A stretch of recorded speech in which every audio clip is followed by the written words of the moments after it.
Mənə biraz tanış gəlir. Ha, əlbəttə tanımazsınız. Atikdə, piyano lagirdə. Lagir nə də, ağıllı danış, ağıllı eləməsin. Kislovodskaya gedirdi ya. Mən Yesinçkidə düşdüm. Yadıma düşdü. Yadıma düşdü.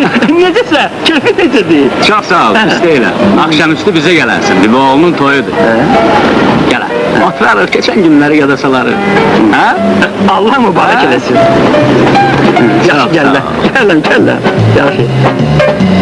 Sağ ol. Sağ ol.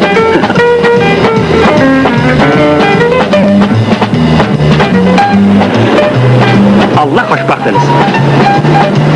Gəllər, mütləq gəllər. Fazil, kardeşimin toydu.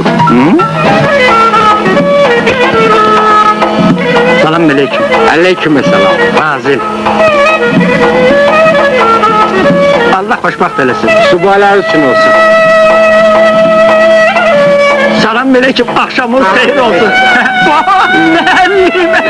Hoş gördük. Kardeşim, necəsən kardeşim? Buyurun.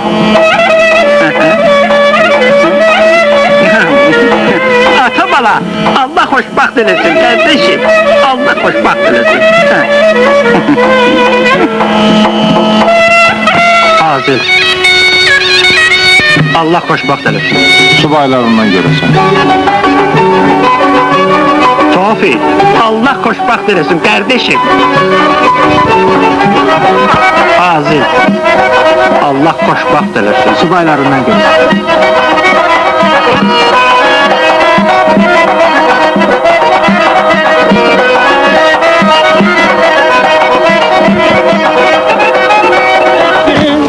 Allah mübarək eləsin. Kişi, sen diyesin bir defa bura gelmiştin axı. Biz mənimlə o Kislovodskada, Yesinçkidə görüşəm. Nüsrət gibi deyirsən. Onların da toyu bizim məhllədədir, bir gün yuxarı.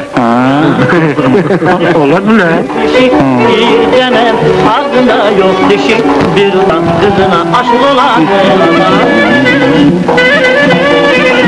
Fazil, Allah mübarək eləsin.